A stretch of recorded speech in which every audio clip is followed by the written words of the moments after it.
Hello, hello. Welcome to another episode of Financial Talk Friday with Angelina Watkins. And I am here every Friday at 2 p.m., dropping a little bit of financial knowledge on you in order to help you with your financial well being. So, we thank you for joining us today. And I'm not going to be before you too long. But thank you so much for joining me here each and every Friday. I appreciate the love and I appreciate the support.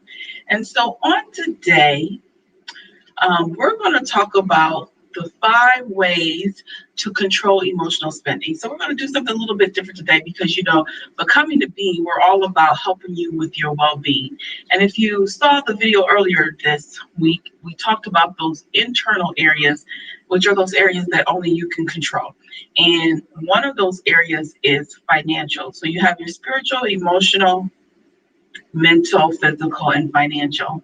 And on Fridays, we address the financial well being. Okay. And who knew your emotional and your financial well being? Well, sometimes they collide. Well, I won't even say sometimes. A lot of times they collide. So today we're going to talk about the 5 ways to control emotional spending.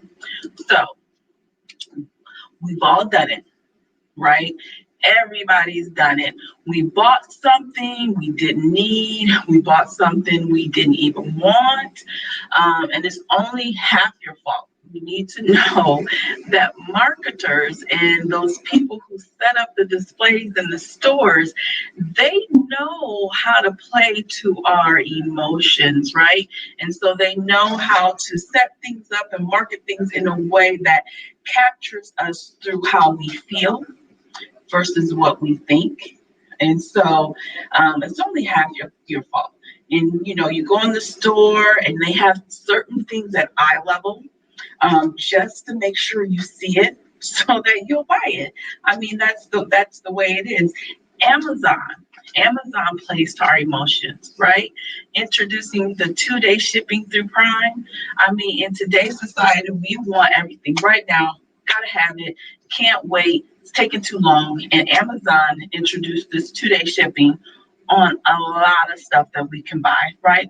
And that plays towards our emotions and how we feel because we're anxious. We want it, we want it, we want it. And so Amazon says, okay, I'm gonna give it, I'm gonna give it, I'm gonna give it. And we just love Amazon because they appeal to our emotions. So that's the type of society that we live in. And so today we're going to talk about that emotional spending. So the truth is, a lot of spending we do is emotional based. Um, the items we lust for, the thrill of the package coming to our door, or the excitement of just getting something new. We buy things we don't need. Sometimes we don't even want, or even struggle to pay our bills because we're buying things out of our emotions. So before I get started, let me define emotional spending. So I wrote this down here.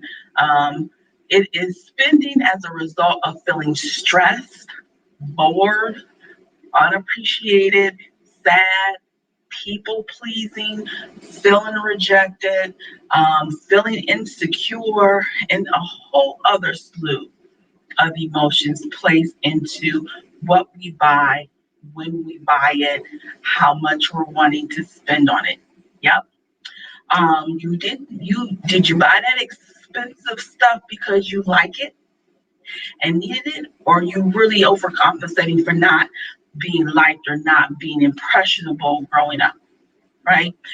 Being overlooked. So you think if you have these expensive items in your home, you'll impress people. You've bought them, people pleasing. You want to impress people. You didn't buy it because you needed it. You didn't really buy it probably because it was quality. Because let's admit it, some expensive things are not quality, and there's some cheap things that are better quality than the expensive things we buy. But we bought that why? Because of the name? Because we wanted to impress people? Or did we really buy it because we needed it? Or because it went with what we were doing, or because of it was quality? So, okay. Um, And guess what? We bought that expensive thing, and most people who see it, we don't even know the difference between cheap and expensive. I mean, the reality is we buy these expensive things, and who really knows the difference between the two? So, did you buy that dress because maybe you lost weight and now you need a new wardrobe of clothes? Or did you buy that dress because you were stressing and you just needed a stress reliever? And that's what you do to release stress is you shop and you buy because it's relaxing. We have to check our emotions at the door. And don't get me wrong, there's nothing wrong with buying yourself nice things or even expensive things. So don't get me wrong on that. But as long as we can afford them, please make sure you're not jeopardizing your financial well-being or your family's financial well-being because we are emotionally spending. All right. So let's get into this. 5 ways to control your emotional spending. So the first way is avoid impulse buys. Don't buy on the spot. Walk away. Maybe go home, take a couple of hours or maybe even a couple of days. Don't fall into that urgency that they give us sometimes in advertisement that, oh, you got to buy it now because it's not going to be here later.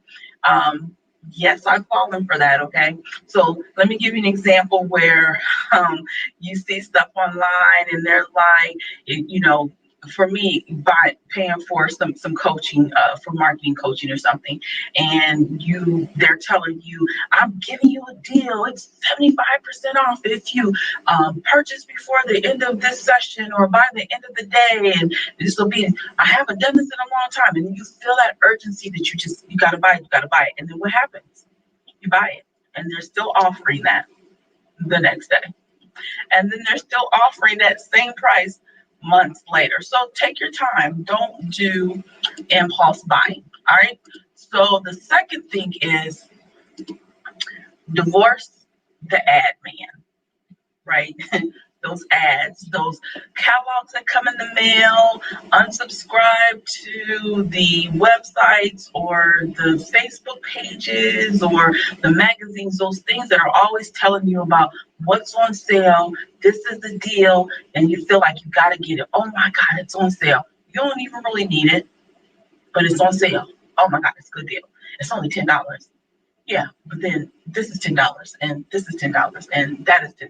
And next thing you know, you done spent hundreds of dollars. So avoid the ads, unsubscribe.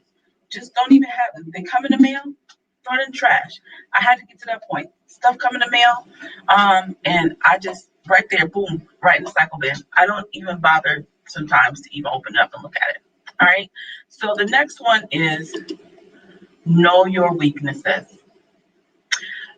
You want to know your weaknesses so you can avoid the temptation, not going where that weakness is. So for example, my weakness is small appliances and tools. Yes, I love tools.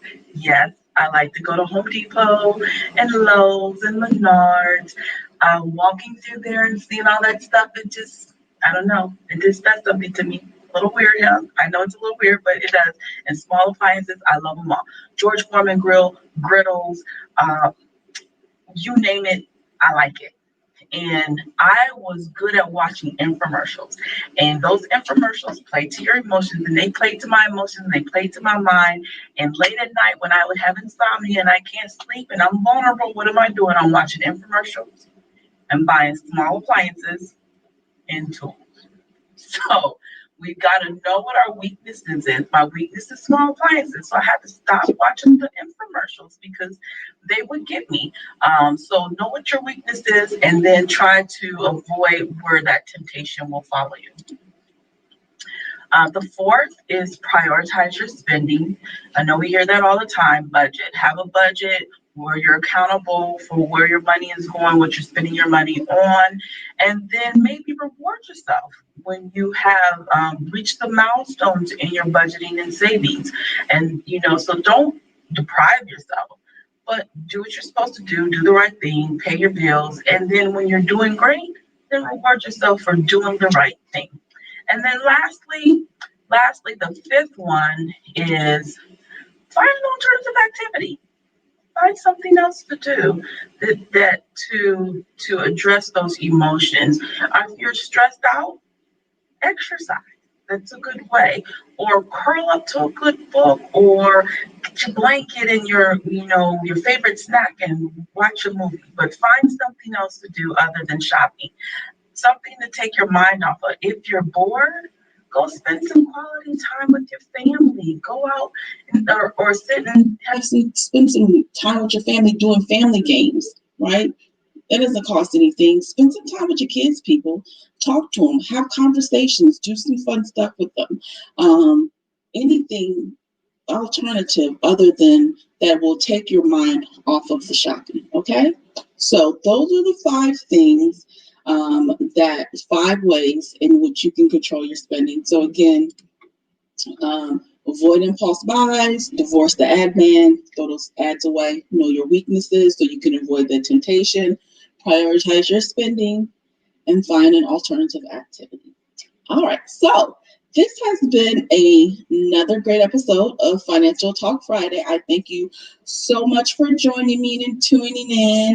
And if you are one of those people who you find yourself spending, shopping, and Amazon's coming to your house every day, let's try to put these things in place and maybe you can save yourself some money. Because, sorry, something just flew in my face. But anyway, sorry about that. But try putting these 5 things into place and see how that might work with for you. You might find that you can save a whole lot more money than what you've been saving just by following these easy, well, maybe not so easy, but 5 tips that I've given you. So thank you for tuning in, and thank you so much, and we shall see you again. And as always, be unbothered and stop worrying and start living. See you next time.